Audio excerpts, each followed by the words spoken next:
Kiivic, Ranskan Eniki ja Kroatian Pavalic, siinä tuo kahdeksikko. Ja kun aikavertailuun lähdetään, niin Sjöström ykkösenä, totta kai tuonne välieriin, Vacik kakkosena, Grenchen Walls kolmantena, Senna Jack neljäntenä, Meg Harris viidentenä ja Zhang Yufei kuudentena. Ja viimeinen aika, jolla vielä mennään tuonne illan välieriin, se on Kreikan Theodor Dragoon 24-80 ja hän oli tämän erän vitonen. Sitten siirretään pyöräilyyn. 260 kilometriä matkaa miehillä ajettavaa vielä ennen loppuratkaisuja. Pyöräilykilpailun kokonaismitta oli hetki sitten tapahtuneen startin aikana 272 kilometriä ja vertikaalista nousua kisaajille tulee tämän päivän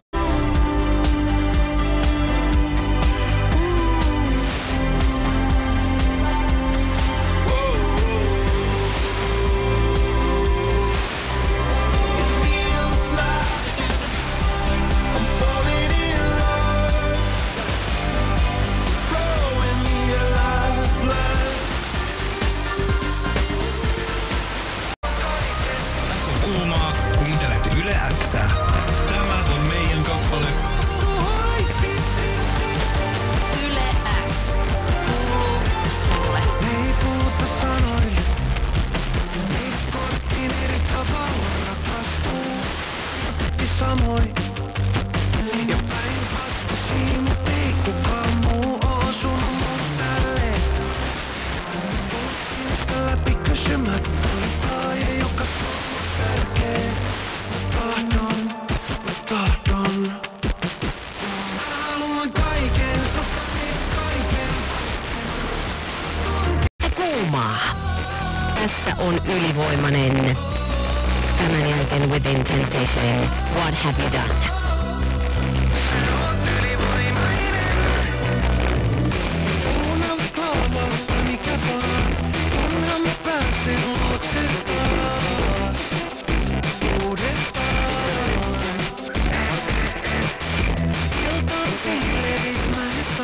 Kansainvälinen maine on romuttunut yhtä jalkaa Gazan romahtaneen infrastruktuurin kanssa.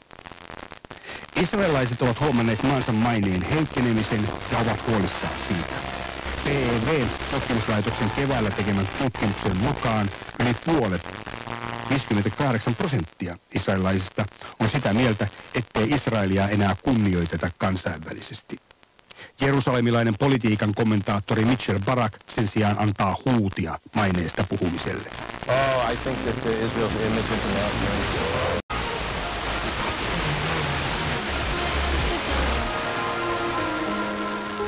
Tää on mun viimeinen pisara.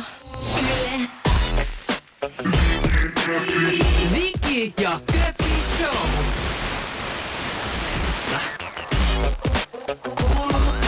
Eilen täällä Helsingissä jaettiin Pohjoismaiden Michelin tähtiä, Michelin ravintoloita. Listalle pääsi 2 uutta tulokas Suomestakin.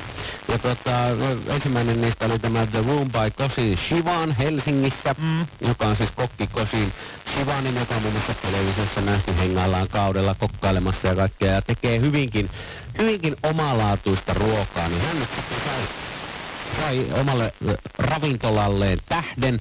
Se oli nopein tähti, mitä Suomen maassa on ikinä saatu. Oliko 5 kuukaudessa alusta loppuun.